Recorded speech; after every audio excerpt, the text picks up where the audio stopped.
What made you stop being, jealous of other people's success? It's like, I got a little of my own. I got a little. This is Good One. I am Jesse David Fox, writer at Vulture and author of Comedy Book. My guest today is Seth Meyers. We talk about being maybe one of the last late-night hosts ever, his new stand-up special, Dad Man Walking, and Saturday Night Live, and why he should or shouldn't take over for Lorne Michaels whenever he leaves. I've known and interviewed Seth for a while, and we get into who he is and why he is the Kevin Durant of comedy. So here is Seth Meyers.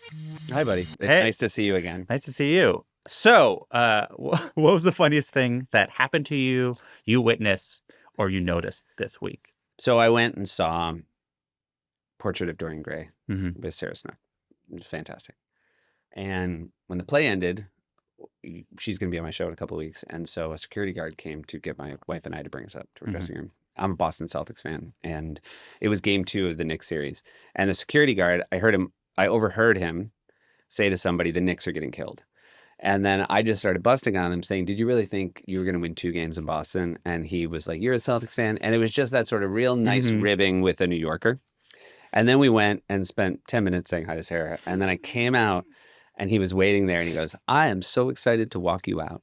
I am so excited to walk you out and give you some very fun news. Because literally in the 10 minutes we were in there, the Knicks went on a 22-0 run. And I just liked that he, he fully crossed whatever line of politeness you're supposed to have with the guests you're escorting. And it was, it softened the blow how hard he. That was when I turned off. I was like, well, it can't be 2 games in a row. No, well, the exact same thing happened. Yeah, well, I'm so sorry that happened to you. It's okay. It's amazing how much the blow is softened when you were currently the world champs. The socialist in me feels like everybody should get the championship, so I have mine. It's very magnanimous. So there have been a couple stories, actually quite recently, about late night television in the state. How it's like it's through the roof. Yeah, going through the roof then. Revenue. It's a boom time. More viewership than ever, more viewers than ever, making more money than ever. Yeah. Does it feel like you're one of the last late night hosts ever? I think it does make me sad because I think it's an incredible platform. It was, not that it was something that I was aiming for, but had I known how much fun it was going to be, I would have been aiming for it. Yeah. And it was a really cool landing spot for a certain kind of comedian where this fit their skill set the most. Now, there's always a chance something turns around and all of a sudden it's on the upswing again. But I certainly would bet on there being fewer in the future rather as opposed to more. And it's crazy because, look, I started in 2014 and there was that crazy boom. Yeah. Where, you felt like, oh my God, look at this. It's a rocket ship. Like I was so quickly one of the veteran late night hosts within a year of doing it. And, it was a little bit, there was that .com bubble of late night hosts. The good news is no one is fortunately asking me to figure out the business of late night. Yeah. And ultimately all I can do is go and do a late night show every day. And we feel like it's a very good one that gets better. And so we're just going to keep our eyes on that. You did the podcast during the writer's strike with the other late night host called Strike Force 5. So nice to hear it without the lightning. We're going to put it in thunder. post. Oh, fuck. All right, keep going. Is it something you've talked about? Is it a thing that you're like commiserate on now that I think that podcast allowed you all to have a closer relationship? Yeah, of course. And I we text when things come up. But yes, I think that we are certainly, it's helpful for us to cross-pollinate the information we're hearing from the people in charge of our networks to make sure it's all checking out with everybody else. And so, and also just to commiserate because everybody who's doing this to some degree obviously remembers a time where things were a little more flush. But even, I was talking to Conan and, this was also a trend line over the course of the entirety of his time. Yeah. Obviously when he was wrapping up, it was better than now, but he also was pointing out it was also better when I started than it was when I was wrapping up. So, so much of it is, which is not nice, but, the way you don't take it personally is it's just the fact that people don't watch network television in the same way. And that's everywhere. Yeah. And it's not just late night. But of course, I think when you're at the very beginning or the very end of a network day, that's where you're going to see it the most. Yeah. It's so funny. The idea of late night wars now feels so quaint. Well, now it feels like we're at war against everybody else. Yeah. Like it's sort of like a weird Game of Thrones where we've banded together. It is. You know what? Should we try one last heist? Is that how we save late night? Is Strike Force 5 does a heist? One show together. All of a sudden, we get enough money? Maybe. Yeah. I'll say this about your late night show. So the last time I believe we spoke was on your late night show. And I was promoting a book, and it was honestly the most comfortable interview I did, despite the fact I was on television. Yeah. And it's like a late night interview. I did like 30 minutes of a pre-interview with one of your producers. But like the best moment came with a question that I was not pre-interviewed for. You asked me just sort of like, am I optimistic for the future of comedy?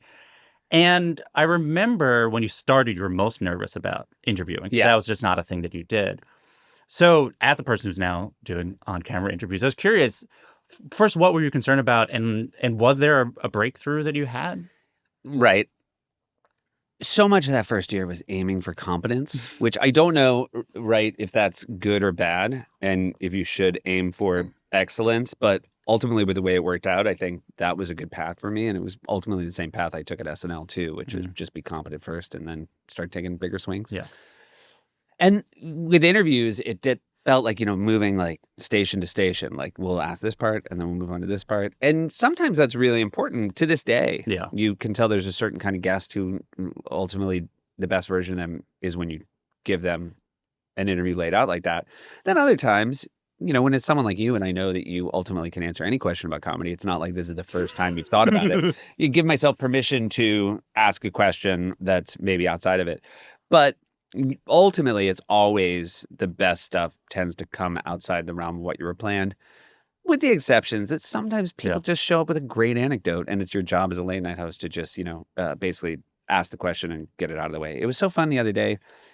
I had Natasha Lyonne on, and of course, she is just in general an agent of chaos. And, she also talked to, our producer, which, pre-interviews have value, but it was so funny say, so you grew up on the Upper East Side. Did you ever go to the Met? Because she'd been at the Met Ball. She's like, oh, right. I remember you were going to ask me that. Look at us doing a thing like it's the first time we're talking. And she kept doing it every time I asked her a question. And of course, the audience knows what we're doing. And I do a Q&A every night. And, the way I explain it is it's still a conversation, right? You want it to be an authentic conversation. But, it is also... At the same time, it's an authentic conversation. It's also a performance of a conversation. So you want to give your scene partner whatever they need. Yeah. I do have one gripe. Oh, and great. I've been waiting. Oh, I don't know if you know this. So after COVID, you decided not to wear a suit anymore.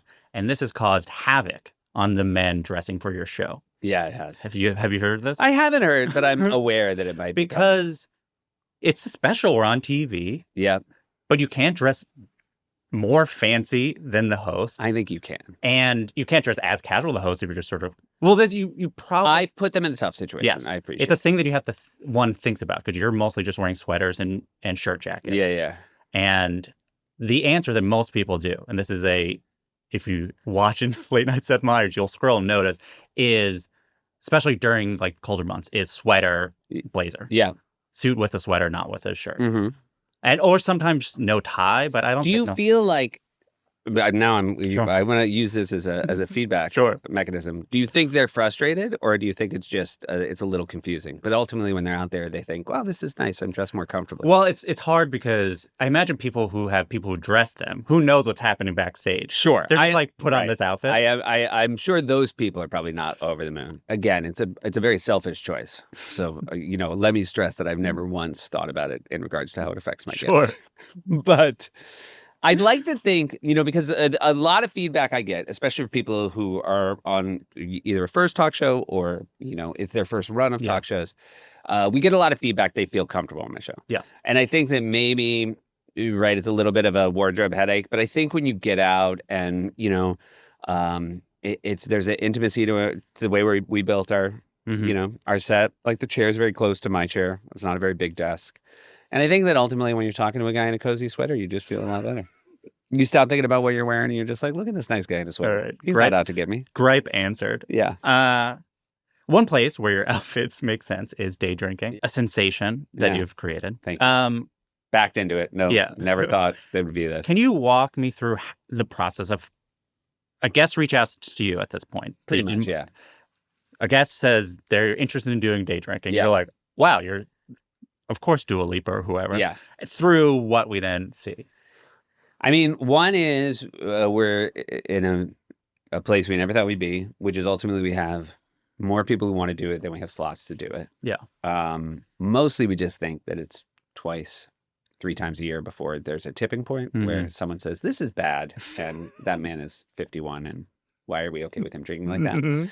If it's Dua Lipa, then there's a process wherein the writers start coming up with bits. I will say, and I give any one of my writers you talk to permission to tell you the truth, it is the most disagreeable I am in the run-up to anything.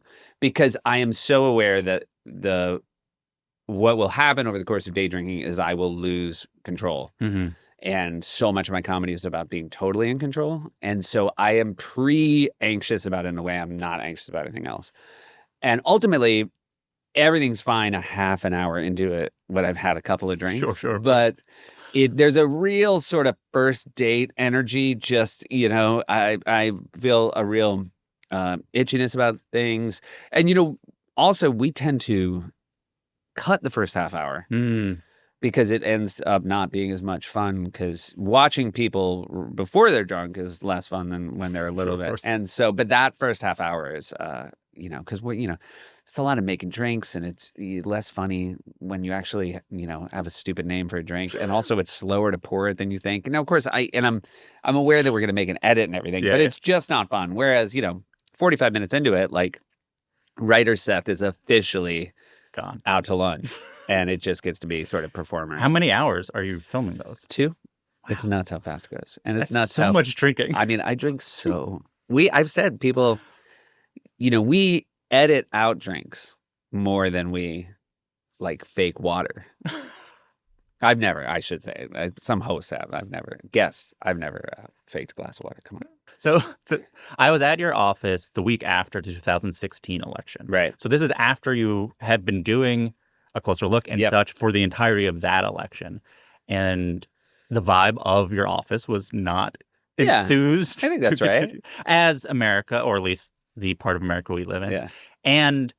But it was sort of like there was a resolve for exhausted but resolute. Yeah. And I'd say in the 8 years since, everyone's more exhausted than they were even at that moment. And even by the idea of more jokes about Trump. Yep. And yet, Seth persisted. Yeah. What does it feel like to do it now? Why do it now? What is it for you? Has your approach changed? Tonally, we realized we could not come out of the gates post this election the same way we came out of the last one, which I think was sort of resolve. This isn't who we are, because it did sort of feel like maybe a rounding error, or people who even, the way I talked after the 2016, right? There was a real, I think we maybe weren't open-hearted to the fact that there were a lot of people in this country who were disappointed and disillusioned and we have to try harder. I didn't feel that way in 2014. There was a real 24, excuse me. I wasn't again? And so then it is okay, so this is who we are. Right now, this is who we are. And that doesn't mean it's who we're always going to be, but we have to accept that. And so we couldn't come out of the gates the same way of being, this. And again, you don't have a lot of time to, sit everybody down and do a real, okay, so moving forward. And it was, okay, we have to be the place where it is still joyous. It is joyful to do. It is joyful to watch. Doesn't mean we're going to ignore what's happening. But what's happening is what we're going to discuss, and it is going to be the place where our power comes from not being sad all the time. And that has been a way to sort of want to run to the office, because it is where there's the most light about what's happening right now, is the fact that we have the privilege of doing a show about it. Yeah. I mean, you were in a rare position of, I think this is your 5th election in a row, of being in a very prominent place writing and performing political comedy. Yes. What have you learned about what it does? I mean, you've never been a person of I'm on the front lines of anything. No, and also, you do it. I think it's funny too, because I had for the SNL 50th, I remember pitching like I wanted to have all the impressions of Democratic presidents come out and just thank the liberal institution of SNL because, thanks to your help, we've won 6 of 13 elections. Right? Like there is this thing of, as much as people talk about how influential it is, like sub 500. Yeah. If you believe it's truly the liberal media, it's wildly ineffective. And so there's actually a bit of freedom of knowing that, which is, now again, like I don't know what people will expect you to do with that information, which is like, well, maybe you should start trying to get Republicans elected. I don't think that would help either. Because again, our show works because I do believe that people who watch it, the people who enjoy it, know that every day it's coming from an authentic place of what we believe. But it is nice to know, like, I don't really think we're changing anybody's mind. I think that we are, we're hopefully trying to provide some catharsis to people who have a need for it. So I want to talk about your most recent special. Thank you so much. You were in my head. In what part? Well, because I can't remember when you made the observation about how comedians have kids and then that's what they're acts about. Sure. Years ago, right? Yeah. I mean, I don't even know who you were talking about, but, I make the mistake and continue to make the mistake of reading what you write about comedy. Sure. And there's a real, intelligence behind it. And so it was really funny. Like, I think sometimes people are like, oh my God, I'm turning into my father. Like for me, it was like, oh my God, I'm turning into what Jesse always said. I'm turning into a comedian talking about his kids. I'm turning into a comedian talking about his kids. But I think it's a question of, actually, I don't know what your material was like before you had kids. Yeah. So in many ways, I'm like, this seems like the comedian. Especially as your stand-up persona. Right. I've got 2 specials, and I think to be honest, it wasn't until I started doing stuff that was unique to me. And again, in the beginning, it was, it being engaged and then getting married and then kids. It wasn't until I started telling those stories that I felt, that there was anything special about it. Because I would do jokes about politics that were good jokes, but didn't feel massively different than what you would get on late night every night. Yeah. And so the fact that I, one, was lucky enough to sort of have exceptional things happen, and 2, like, could tell really good stories about him. That was when I thought, oh, you know what? This is, certainly with Lobby Baby, I was like, oh, this is now an hour. This is now a show. And, I think there is something to waiting until you have something that feels special. To that point, so in your last special, Lobby Baby, 39 minutes in, you say, I'm about to do Trump material. If you want to skip that, there'll be a button. Yeah. And you can skip it. Yeah. It was so massively frustrating how simple I thought that was and how hard I was told it was. And there was also there's always, your representation will always tell you what works and what doesn't. And there was a real, politics, people are, when Lobby Baby came out, it's like nobody wants politics in their special, right? At the same time, those were, it wasn't jokes about Trump as much as like jokes about it was like personal narrative and how the 2 intersected. And so I was like, oh my God, this is every one of us watches Netflix and presses that button. It'll be so easy. And they couldn't put it. They were like, it's really hard. We have a whole team working on it. Also, we can't put it where you're gesturing. I'm like, what? And again, I want to make it clear. I believe them that it was hard, but it was so funny how easy I thought it would be. It seemed in my head as well. It seemed like a unique way to address the moment. But do you feel like it might have overshadowed the parts of the special that were not political, which is essentially the entirety? At the time, I was probably so worried about it being absent of politics altogether that I didn't mind. And I think the feedback I get about it even today is not about that part. Yeah. The positive feedback. So ultimately, if it helped get people to watch it and then, like the other part more, that was ultimately the goal, is for people to, it was a weird, it was a bit of a sleight of hand, and yet it wasn't the best part of the special. Again, part of it is I'm so happy about how clever it was. And of course, clever doesn't play. I had a clever start to my special that I immediately realized was dumb, which is I wanted to do that long opening tracking shot where you just see me from the back and it just walks all the way. and then you cut to a wide and I'm already on stage and it's just someone wearing the same clothes as me. Sure. Walking out. And then I'm thinking, who's that for? Yeah. Like just the observation that there's these long tracking shots serve no purpose. So fortunately, honestly, like probably just for me. Probably just for you. And I'm trying to because I know you're so disappointed that I'm telling jokes about my kids. I like the jokes about your kids. There was the other thing about the Trump thing, I was like, Neil Brennan, one of the great things about him as a director is he's always like, take this joke out because if people watch it 5 years from now, this will be, there was a joke, I think in Lobby Baby that sort of like played off that at the time scandal about like people getting their kids into schools. And, it got a laugh at the time, but It got a laugh the way a monologue joke does. And, he just, I just remember him very smiling, being like, just lose that. Yeah. You're going to be mad if it's in. The question I've always wondered about your stand-up is how, when, and where are you writing stand-up? Yeah. You're not going up as far as I know. No. Going up meaning like going to the cellar. I've never done a set. I've literally never done a set in New York. Oh, you literally do work out at the Beacon Theater. I do work out at James Katzer made fun of you for. So how does it happen? How do you have an hour, now another hour? I feel as though I'm very good at this thing of coming up with an idea at the way I did at SNL or the way I do everything. Because again, like nobody works out SNL sketches. Yeah. So sometimes you just say, oh, I think this will work as a bit.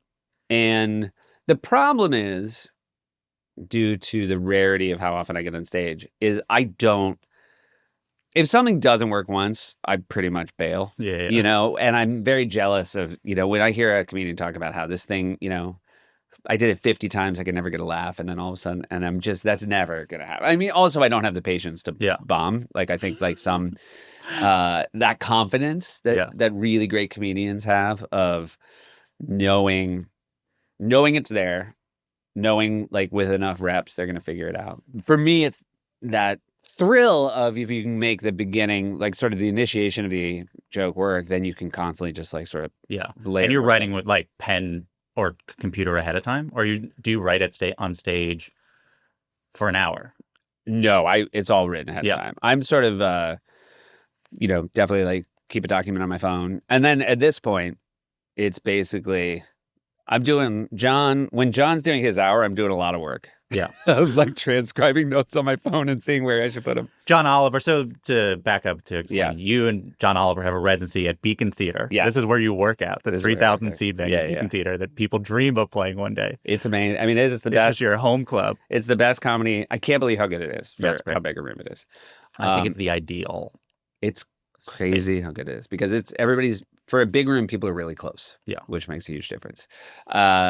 Yeah, and it's John and I, and Brooks Wheelan is our opener, who's a fantastic comedian as well. Brooks is fun because Brooks will fully just try completely. Yeah.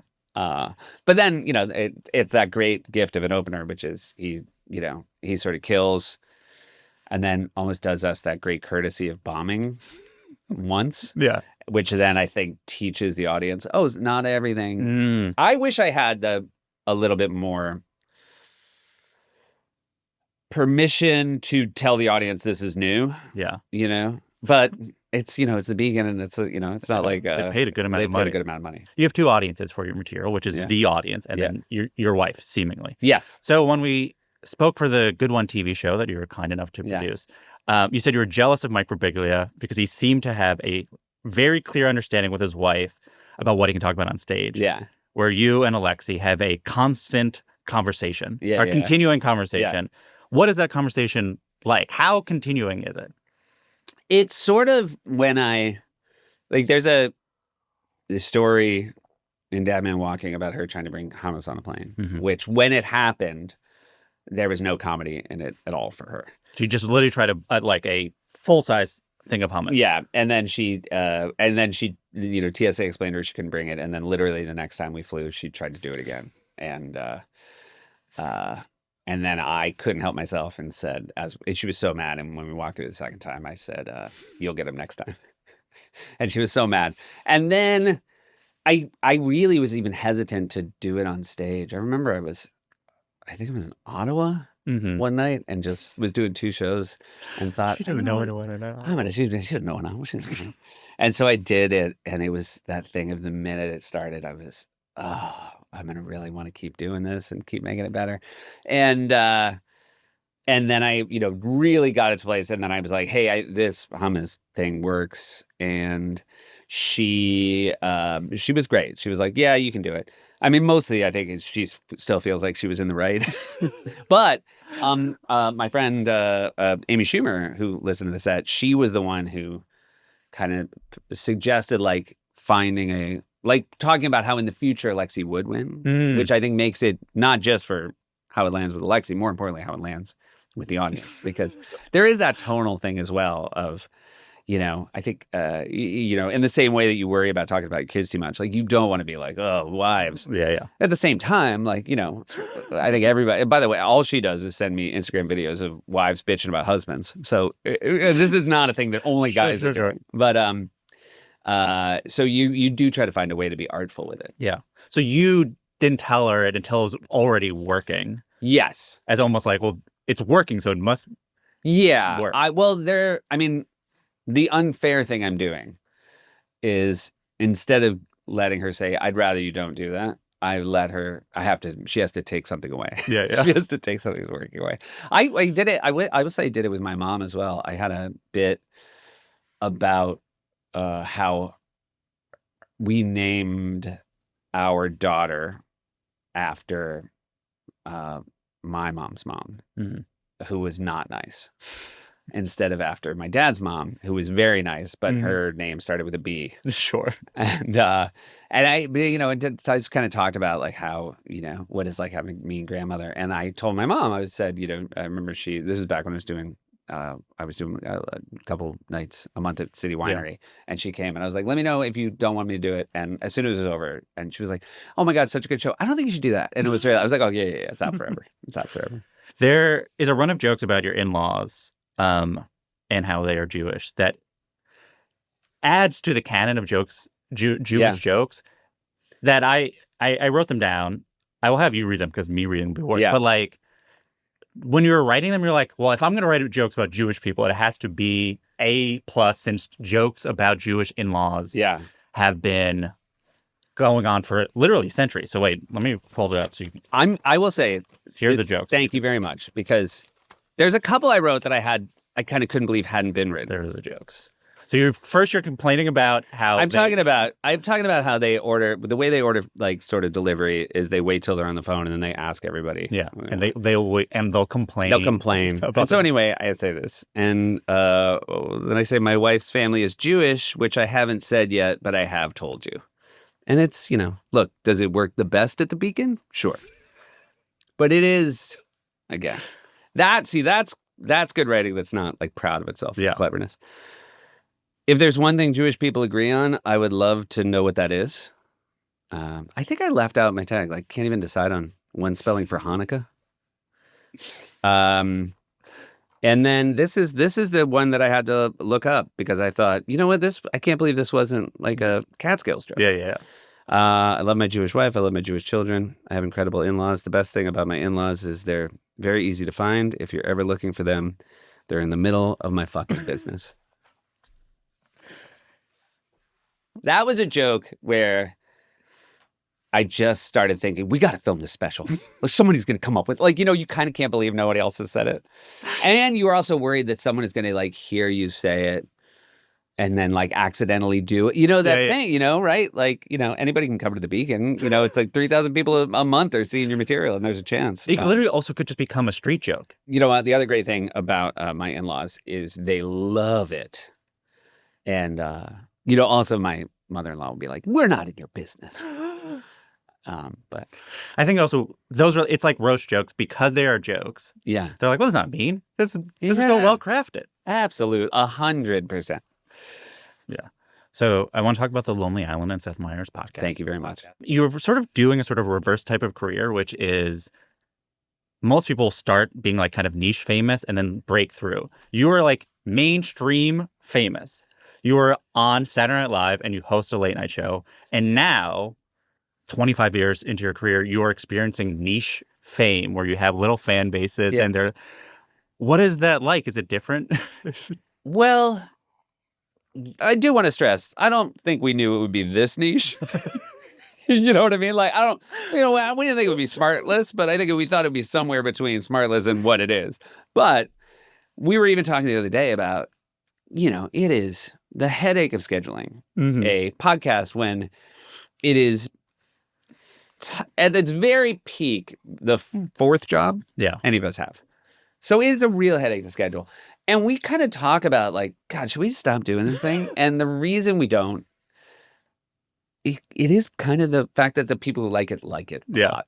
I keep making this, observation / jokes that like, there's all these books about how like, male friendships are on the decline. Yeah. And what people need to do is just like, you have to start podcasts.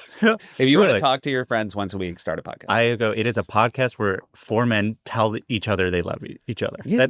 That is mostly what the podcast is, other than the recap element. Well, and that's the build too. That's the build too. And also it's I think it resonates even more knowing that Andy still loves us, even though we're making him do a thing that he hates so much.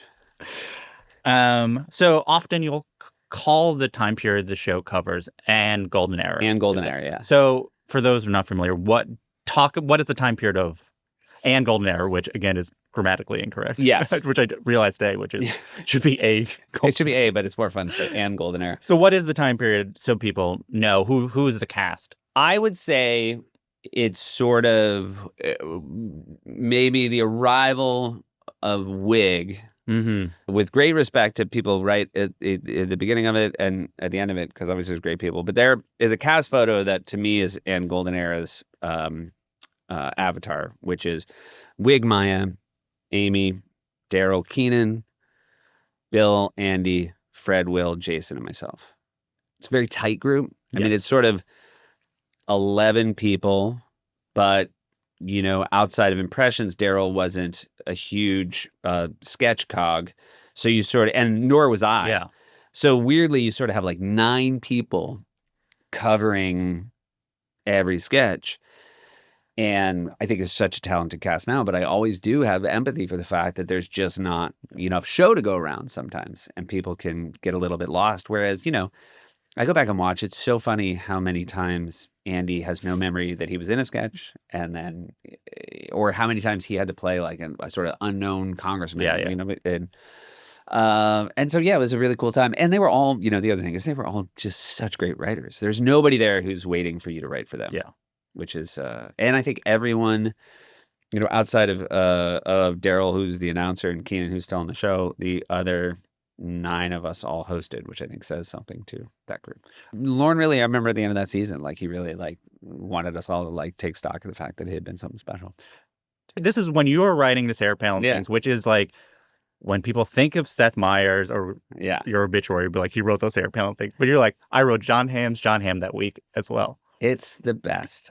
And John Hamm has a product called John's Ham. It's the ham that you could eat in the bathroom. Sure. And it comes on a toilet paper roll. Sure. And it's next to the toilet paper, but it's a, deli ham, and you can eat it. And it, he elevates with performance. He's very, very severe. Sure. And it was just really fun. And it was also a really good show that then had this trifle near the end. And I think, those are important parts of really good shows. And it led to arguably the better sketch, which is Ham and Bubbly. Yeah. Which is, he was, again, sometimes just words give you ideas. I realized that John Hamm was hosting with musical guest Michael Bublé, and so he had a restaurant called Ham and Bubbly, which was ham and champagne. Yeah. And then it becomes clear that he's maybe kidnapped Michael Bublé. Or it's the second move, which is nice. It's like, now we've actually, this is a real sequel. It's a real sequel. And then the third one, we wrote a third one that did not work, which was you never seen it. It was John Hamm's ham radio for John's. As a way to use a ham radio to communicate with prostitutes. I think your general reason why a golden era theory is that like lots of casts who can write for cast all can write for itself, and it's a small cast, they can do a lot of things. I have a variety of theories for why it was, because I think it's the best cast ever, on my not humble opinion. That's very kind of you to say. But I do think it's, one, small cast. It is the fact that you have Kristen, which is top 3 cast member. Yep. Which is a person who could literally, every time they're on, they are an infinite amount of, you can give them 2 sketches a night of a character. Same thing, and you have Bill and Keenan in terms of glue guy types. And then you have wild cards that can fill out with Will and Fred. The other thing I was thinking, and you have Jason as like the best driver of sketches. Yep. One of the best. But also you are the first generation of cast members grew up in a world where SNL existed. So you had the path of like, we are going to do that, but it's also before streaming really blew up, and there would be so many opportunities for young comedians that some of those people would have been poached earlier. Right. So it was a perfect storm of like talent to do SNL with they had nothing to do but SNL. Yes. It also kind of helps to come after an era that maybe has been a little bit less remarkable. Yeah. And sort of like 01 to 05, there were a lot of great things on the show, but it's sort of like, Will Ferrell leaves and Catan leaves and Tracy Morgan leaves and Tina and Jimmy leave. Yeah. And the show was kind of like, it was that sort of like, what's going to happen here? And then there was a real quick infusion of all those people in the course of like 3 years. So I think that helps too, that nobody was judging us against anything. The other thing is you had eventually 4 or 5 Lonely Island sketches that were not written during the SNL week, that were produced not with an SNL budget. Like you essentially had ringer sketches that completely broke what makes SNL special. So you had these sort of like boosts periodically of just like Lonely Island level thing of like, oh, there's like 15 moves in this and it looks amazing. And I think that raises the quality. And everybody got to go on. The Lonely Island was sort of the indie band that started playing arenas. Yeah. Just even in the quality of them. Yeah. Because I think it's even more exciting to see I Just Had Sex or I'm on a Boat if you had seen Lazy Sunday or even, Andy punching people while eating. I think there was this real, oh my God, we grew up with these guys and now everybody knows who they are. Also, it's like it was a timing where it's one of the rare times where SNL was literally the house of something completely new in the history of comedy. Yes. Where it wasn't like, oh, a new thing was happening and they got cast on SNL. Like, because of when YouTube started and digital editing, like the new thing was happening on SNL and you could see it mature through these 3 guys. And they were just perfect stewards for the moment. Yeah. In that, again, there is another world where those guys were perfectly satisfied continuing to make low-res raps about inane things. But they are so opposed to repeating their same moves. And it's the gift of what Tim and Zach are doing on I Think You Should Leave, right? Yeah. You have people who want to kill the same way by moving the ball forward. And so it was just, and everybody was a huge beneficiary of it. And you're right, though. I mean, the fact that SNL, people don't remember it now, but you and I certainly do. Like, it was crazy how many times a year you would see the same commercial. Yeah. You would see a commercial parody 10, 12 times a year. And you were fine with it, too, by the way. Yeah. Like, you weren't upset. You were like, oh, my God, it's Happy Fun Ball, right? Yeah. And so the show just all of a sudden, like the 90 minutes got longer because there were these new things in it. And, it was not, it did not change comedy in the same way, but it was crazy that over the course of those years, there were like, 10 or 12 times that you had 3 MacGruber's. Like the fact that there was like this other thing, which was a runner, which wasn't really ever happening at SNL like that. And not just any runner, but like a real like rule of threes jokes. Yeah. So it was great. The last thing is I think you're the best head writer in the history of the show, but you don't have to say. I'd say it's I've said probably to you, like it's still the title I think I'm proudest of ever having. Yeah. Like, and I say that as somebody who, has a variety of titles, podcast host. Yeah. What was your involvement in SNL 50? I was there, but I really did not. My involvement was minimal.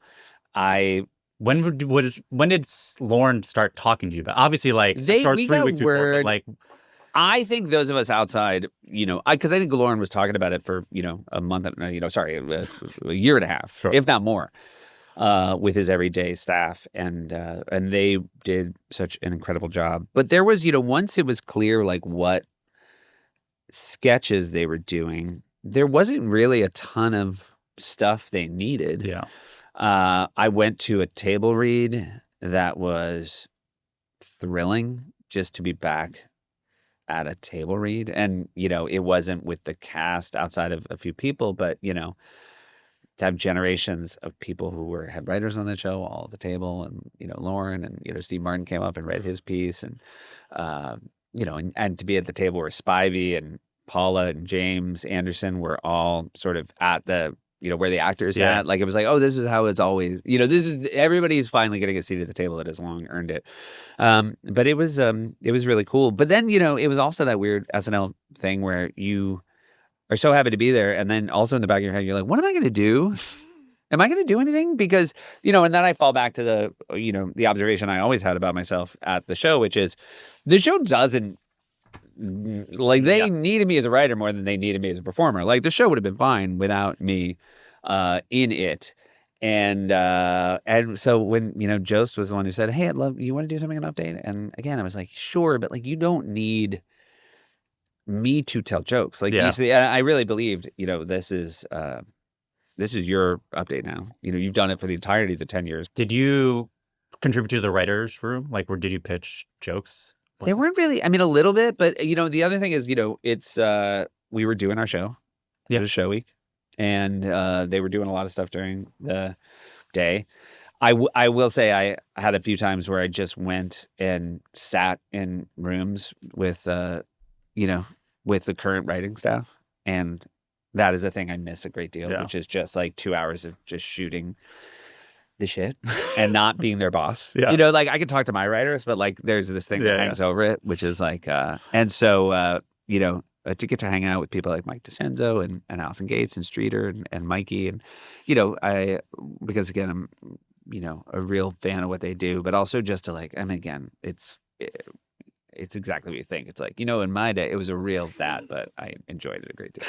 The thing that I know about you is maybe one of the main things is like you love writers' rooms. It's like your favorite place that exists in the world. So I want to do a nice walk down memory lane of writers' rooms. I'm going to name a writer's room, and you will share a memory. Okay. 2006, SNL season 32, your first year after Tina leaves as head writer. Can you think of a memory that I think we had a small enough writer's staff that, and it's been split for a long time, but we had one writer's room.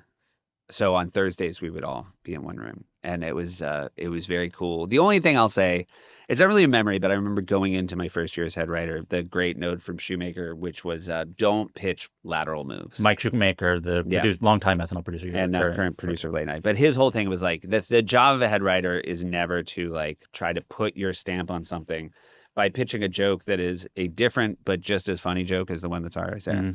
And so he just sort of impressed upon me, like, it's got to still be their piece. This is SNL. Like, everything that ever worked there is because of the unique vision of whoever wrote it.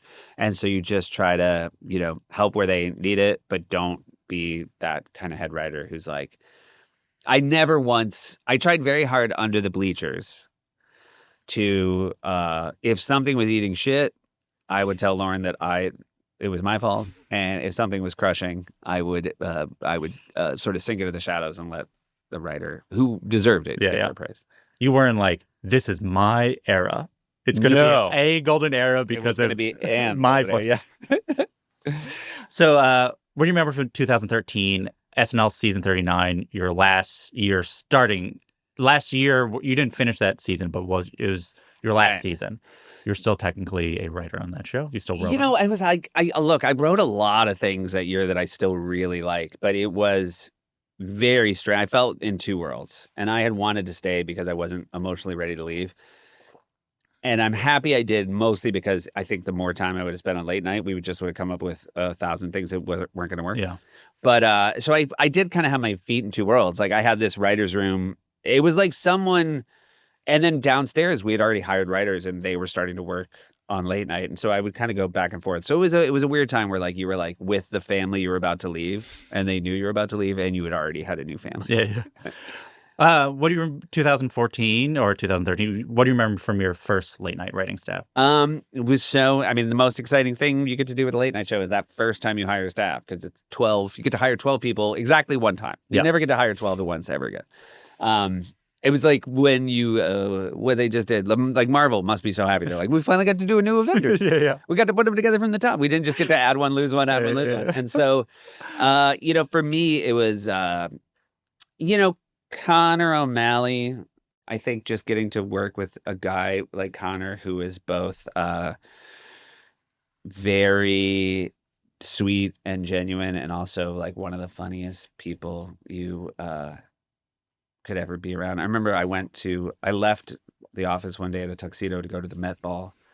And this was like the first year in the show, like months. I mean, right? First, it was May. We started the show in February. And I just remember Connor just screaming to the entire staff as I walked out, "Make way for the millionaire!"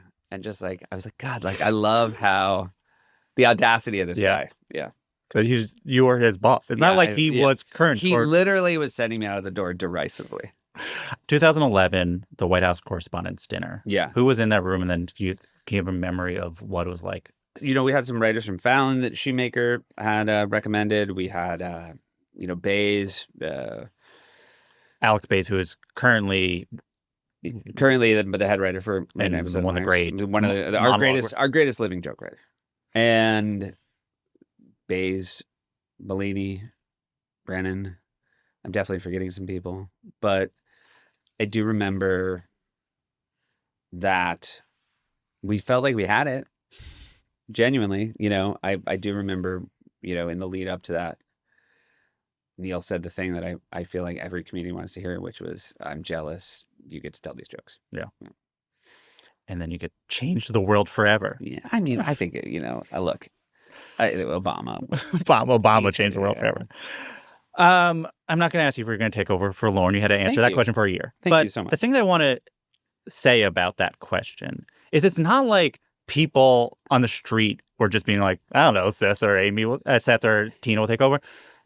Everyone will say that. I remember I was talking to Judd Apatow. Judd was like, "That'll be Seth or Tina." Like so how does it feel that is what people think, regardless of the fact that you think Lorne will never leave, and if he does leave, the show will end, which I do not think is true. I still think it's going to be you or Tina. But what was it like knowing that people thought that's what it was? And did you ever talk to Tina about it? No, we've laughed about it. Yeah, that's what I meant. Not like, what should we do? We've certainly like mentioned it. And I'm going to genuinely, look, I still palpably remember what it felt like to be at that show and feel like it wasn't working and feel like I was going to be a short timer. And I genuinely believed, and I'm not like asking for sympathy, that had they fired me, they would have been right to do so. Mm-hmm. So I remember that. So when people say you should take the show over or you would do a good job, even though it's not going to happen, it makes me very happy to hear it. Because again, I don't love that show because I worked there. I loved that show, and then I got to work there. And then for a long time, I hated the show based on what it was doing to me.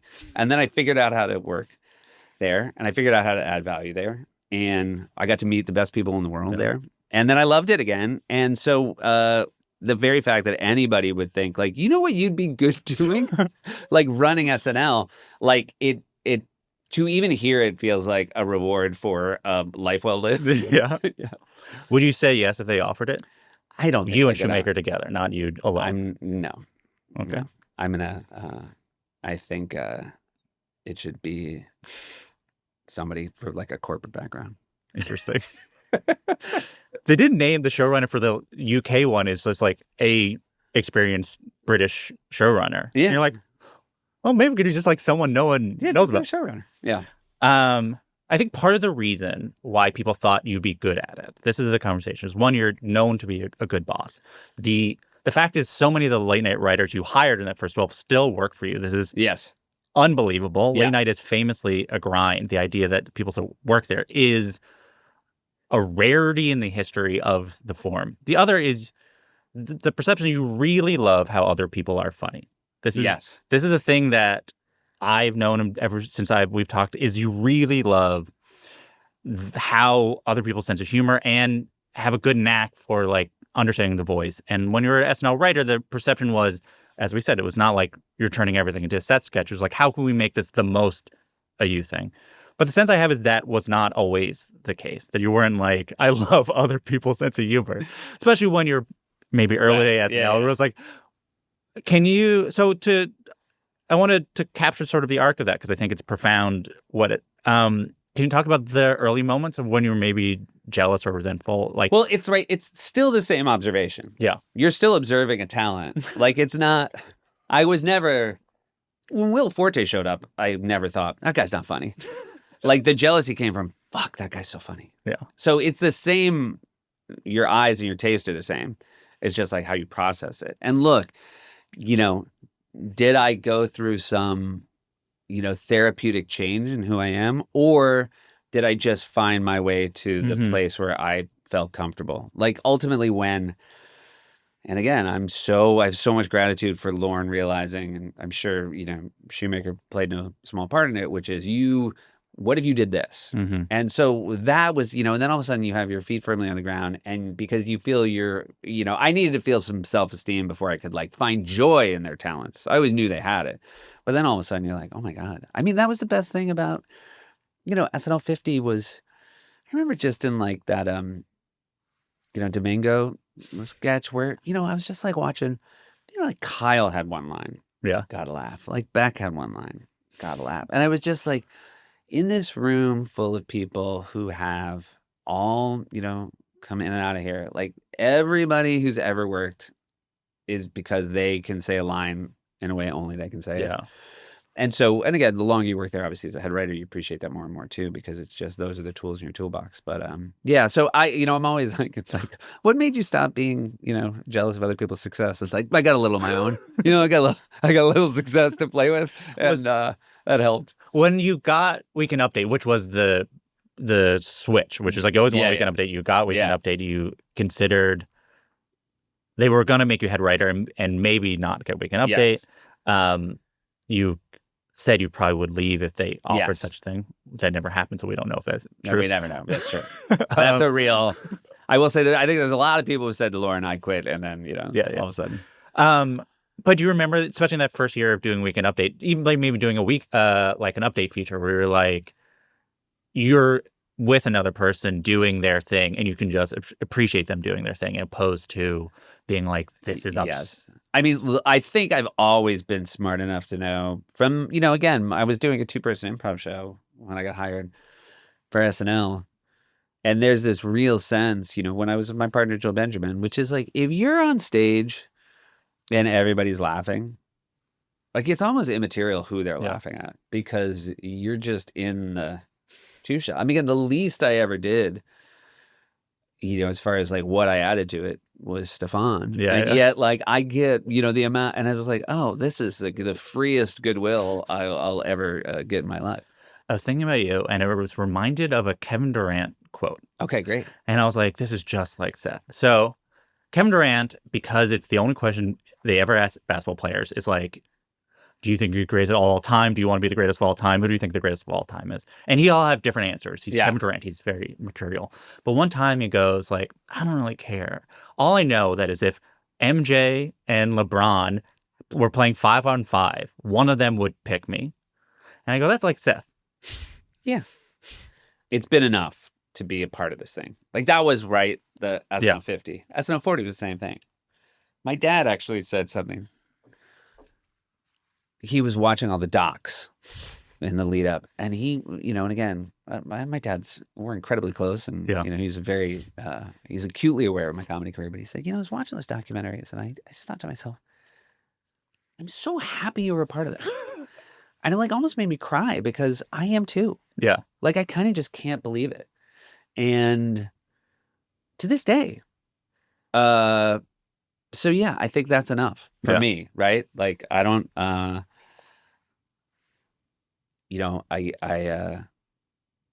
not just that I got to do it, but like the people you sort of, you get to rub against, and the amount of little bits of talent that rub off on you, and not just doesn't necessarily make you funnier, but it certainly makes you appreciate what process is.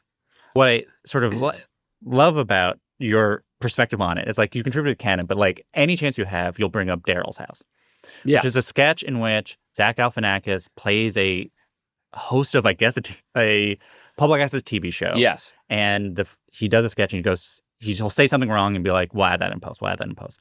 And then miraculously at the end of the episode, like 20 minutes later, they do it. This is great. This is one of the greatest things that have ever happened, in my opinion, in the history of SNL. Like, you really understood the form, both historically, which is like it's live and there's excitement, and also where we are currently, where we can do digitally things.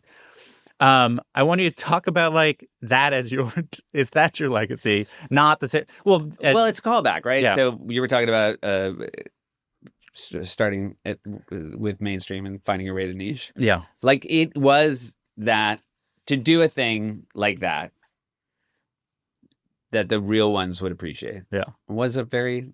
Cool, it was like your last season. You're like, let me get one in, and it wasn't. And again, it came to it eggily. It wasn't like I sat down being like, today I'm going to break the form or anything. But when the siren call of the idea occurred to me, it was pretty easy to follow down the line. But it is, again, like it's nice to do this long enough to have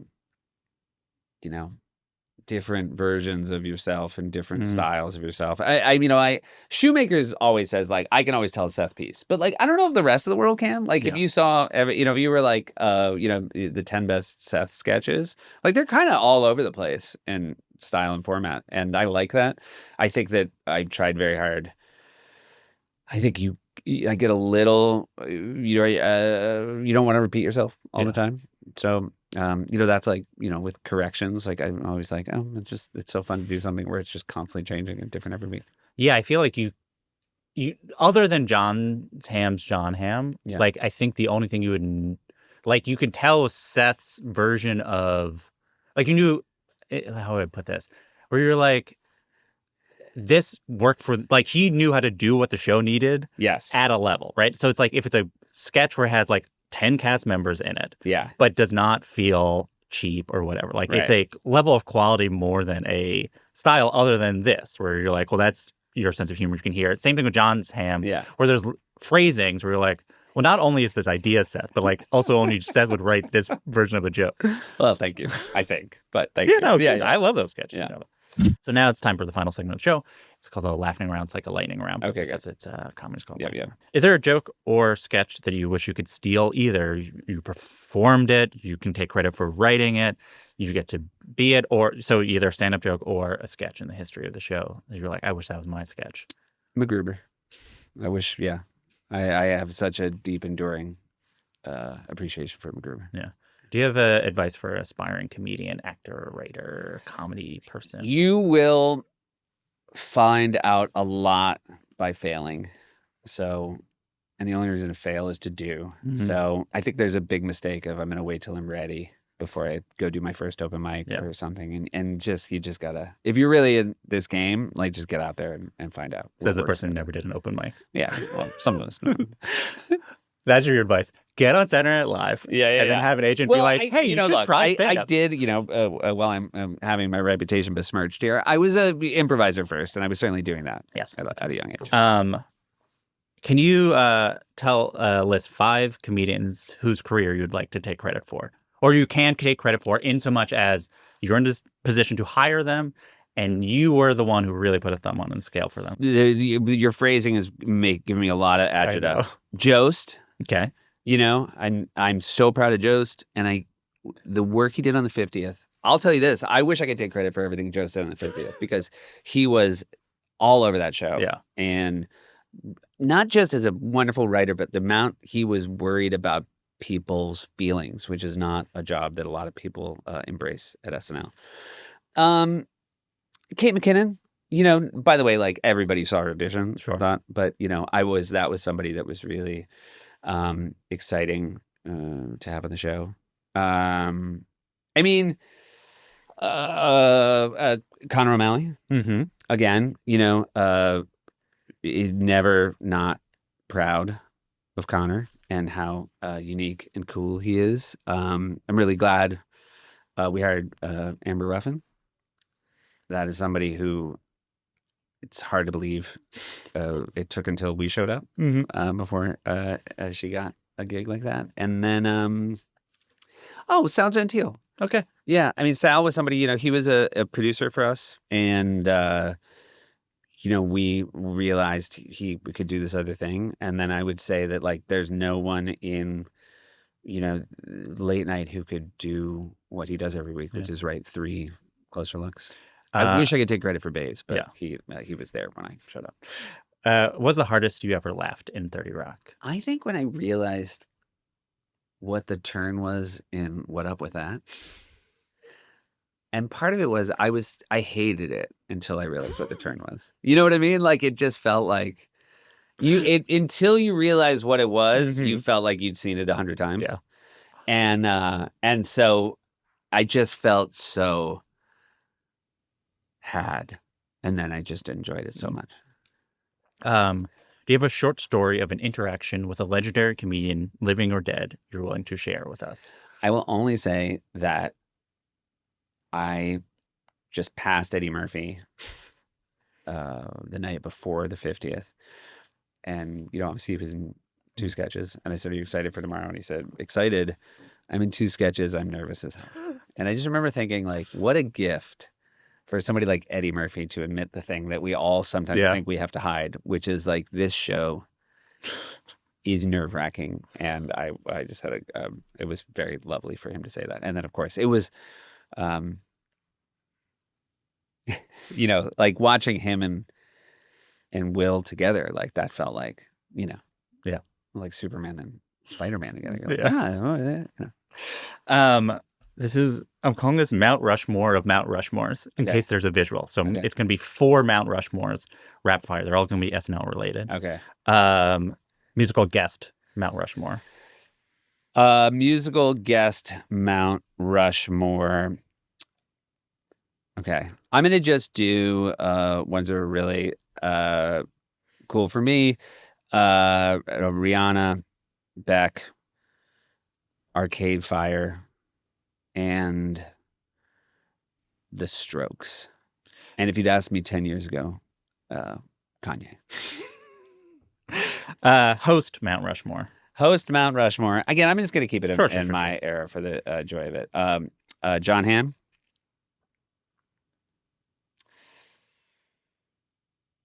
Timberlake.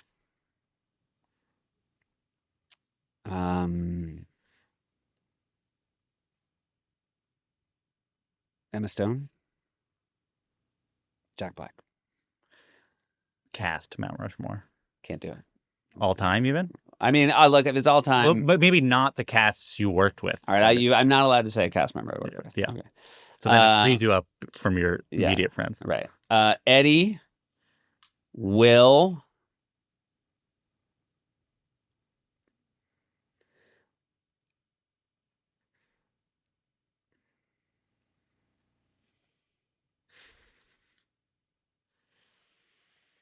Gilda, and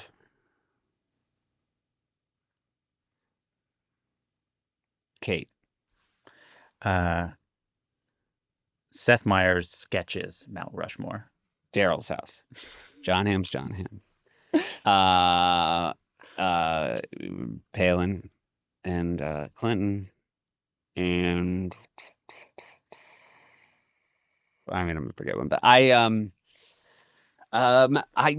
really like the Louis C.K. Lincoln sketch. Yeah. The story that you told me once was that you got money to write a movie, and then once you got laid, you returned that money. Yeah. What was that movie going to be about? I almost can't even imagine. It was like Friends. Like it was like somebody else had pitched it to me. It was like an idea of like the idea of like a friend having to break up with a friend, and it was just like, what? I'm not meant to be in the studio process. Got it. I will say, but it has been nice to ultimately later to find my way, obviously with friends, to things like Doc Now. It's lovely to write things like that as well. But a full movie, it's very hard to write a full movie, and I'm very impressed with anybody who can do it. Even bad movies are hard to write. What is a sketch or a joke in your stand-up that didn't work, but you'll go to your grave thinking is funny? I talk about how I like hip hop and my wife likes country. And the kids like country. They don't like rap because a lot of the songs are about trucks, and they also like trucks. But the part that I really like is, everybody says hip hop is a bad influence because of the language, but like the language is cleaner in country songs, but it's still a bad influence. Like, and at the time I was like, my 3-year-old can't fall asleep unless he drinks a whole bottle of whiskey. And my 5-year-old won't say the whole alphabet because he hates his exes. I mean, it goes back to that problem of cleverness. But. It's also, yes. And then it makes you stop and be like, does that? It's like you present the audience in an equation and be like, does this add up? Yeah. You're like, his exes? Well, and I think the problem is I got to listen to so much fucking country music. They're always thinking about their exes. Best time you ever bombed? Oh, God. I mean, I bombed once at the Edinburgh Fringe Festival with my partner, Joe Benjamin. We were trying to do improv in a stand-up room, and it was really great. And a Scottish person literally yelled, "You're shite," like loudly. Like during the encore when they said we had, thanks to our guests. Yeah. But there was a benefit for Hurricane Sandy at Madison Square Garden, and they had wanted me to do it with Bill doing Stefan. Bill very wisely was like, "No fucking way." And Bobby was like, "I'll do Drunk Uncle." And so we did. I remember we were standing there. I've told the story before, but I was standing in my update clothes, and Bobby was dressed as Drunk Uncle, and The Who was on stage, and Chris Rock walked over, and he just looked at us. He goes, "You're gonna do sketches? You're gonna do sketches?" And it was that Chris Rock thing where he just kept saying it. Yeah. And it just, I'm sure from his perspective, he just watched the sort of color drain from our faces, and we did fucking bomb super hard.